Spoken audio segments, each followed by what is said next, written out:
اسے ایک open air jail کہا جاتا ہے، زمین پر سب سے زیادہ گنجان آباد مقامات میں سے ایک۔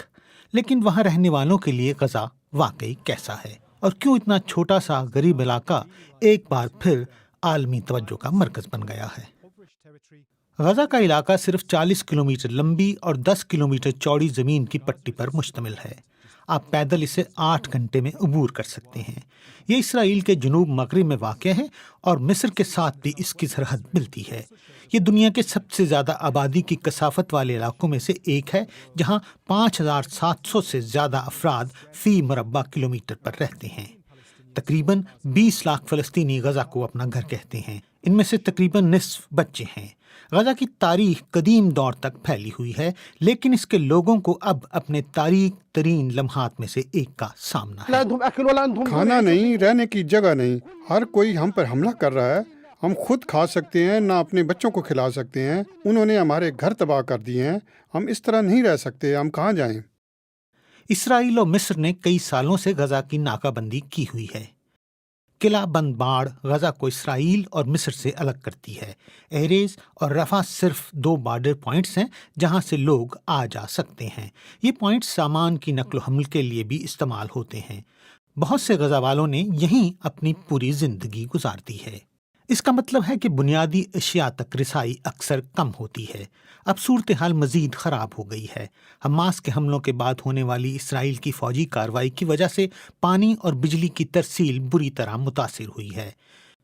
اس میں ایریز کراسنگ کو بند کرنا اور رفح پر فضائی حملہ بھی شامل ہے۔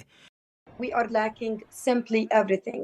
People in Gaza lack food, lack medical supplies. ہمارے پاس ہر چیز کی کمی ہے۔ غزہ کے لوگوں کے پاس خوراک کی کمی ہے، طبی سامان کی کمی، انسانی امداد کی کمی اور رسد کی بھی کمی ہے۔ اگر لڑائی اسی طرح جاری رہی تو ہم مکمل طور پر ایک انسانی بحران کی طرف بڑھ رہے ہیں۔ برسوں سے مصر کی سرحد کے نیچے بنائی گئی سرنگوں کو غزہ میں سگریٹ سے لے کر کھانے تک ہر چیز لانے کے لیے استعمال کیا جاتا رہا ہے۔ خیال ہے کہ غزہ کا کنٹرول سنبھالنے کے بعد حماس نے اپنے بندوق برداروں کو چھپنے اور اسلحہ کی ترسیل جاری رکھنے کے لیے اس وسیع زیر زمین نیٹ ورک کو مزید پھیلا دیا ہے۔ اتنی تنہا آبادی کے باعث غزہ کی معیشت طویل عرصے سے بری حالت میں ہے۔ لوگ صرف کھیتی باڑی، ماہی گیری اور تعمیرات جیسی صنعتوں میں کام کرتے ہیں۔ ان لوگوں کی تقریباً نصف تعداد بے روزگار ہے، اور اقوام متحدہ کا اندازہ ہے کہ 80% کا انحصار انسانی امداد پر ہے، اور یہ حالیہ تشدد سے پہلے کی بات ہے۔ گزشتہ 16 سالوں سے غزہ کی ناکہ بندی جاری ہے۔ یہی وجہ ہے کہ فلسطینیوں کے لیے اقوام متحدہ کی پناہ گزین ایجنسیوں پر انحصار کرنے والے لوگوں کی تعداد میں گزشتہ چند سالوں میں بڑے پیمانے پر اضافہ ہوا ہے۔ مثال کے طور پر 12 لاکھ افراد ہماری خوراک کی امداد پر انحصار کرتے ہیں، جسے ہمیں لڑائی بڑھنے کی وجہ سے روکنا پڑا۔ بہت سے لوگ ہمارے اسکولوں میں جاتے ہیں۔ در حقیقت ہمارے اسکولوں میں 3 لاکھ بچے جاتے ہیں۔ غربت کی سطح 60% سے زیادہ تجاوز کر چکی ہے، لہٰذا 7 اکتوبر سے پہلے ہی حالات بہت مشکل ہو چکے تھے۔ ان سب کی وجہ سے اقوام متحدہ نے غزہ پر سے ناکہ بندی ہٹانے کا مطالبہ کیا ہے، تو ایسا کیوں نہیں ہو رہا؟ اسرائیلی حکومت اور فلسطینیوں کے درمیان تنازع میں کمی کی امید گزشتہ دنوں دم توڑ گئی۔ حماس کے حملے اور اس کے سکیل نے خطے کو ہلا کر رکھ دیا ہے۔ اسرائیل کو، جہاں سخت گیر جماعتوں کے اتحاد کی حکومت ہے، غزہ میں حماس کے خلاف جنگ کا سامنا ہے۔ یہ ایک عسکریت پسند گروہ ہے جو 2007 میں اقتدار میں آیا تھا اور اس کے بعد سے باقاعدگی سے اسرائیل پر راکٹ حملے کر رہا ہے۔ زیادہ تر مغربی ممالک کا کہنا ہے کہ یہ ایک دہشت گرد تنظیم ہے، لیکن اس کے چند اتحادی بھی ہیں۔ گزشتہ 15 سال سے زیادہ عرصے میں غزہ میں آزادانہ اور منصفانہ انتخابات نہیں ہوئے ہیں۔ عام طور پر سرگرم کارکنوں کو حکومت کے خلاف بولنے پر گرفتار کیا جاتا ہے اور غائب کر دیا جاتا ہے۔ تاہم رائے عامہ کے جائزے عام طور پر یہ ظاہر کرتے ہیں کہ جب بھی غزہ پر یا حماس کے خلاف جنگ چھڑ جاتی ہے، انتخابات میں حماس کی حمایت بڑھ جاتی ہے۔ گزشتہ دنوں کے ہولناک واقعات نے سب کو حیران کر دیا ہے۔ سمجھا جاتا ہے کہ اسرائیل کے پاس دنیا کی جدید ترین فوج اور انٹیلیجنس آپریشنز موجود ہیں۔ غزہ کے لوگ اکثر اپنے اوپر اڑنے والے ڈرونز کی مسلسل آواز کی شکایت کرتے ہیں، جبکہ بہت سے لوگوں کا خیال ہے کہ عرب اسرائیل امن کا ایک نیا دور شروع ہو گیا ہے، کیونکہ حالیہ برسوں میں متعدد ممالک نے اسرائیل کے ساتھ تاریخی امن معاہدوں پر دستخط کیے ہیں۔ کسی نے بھی نہیں سوچا تھا کہ ایسا تشدد ہو سکتا ہے، لیکن تمام نشانیاں موجود تھیں۔ ان واقعات سے پہلے بھی 2023 فلسطینیوں کے لیے 2 دہائیوں میں سب سے بدترین سال ثابت ہوا تھا۔ اسرائیل کے ساتھ فلسطینی ریاست بنانے کی کوششیں آگے نہیں بڑھ رہی تھیں۔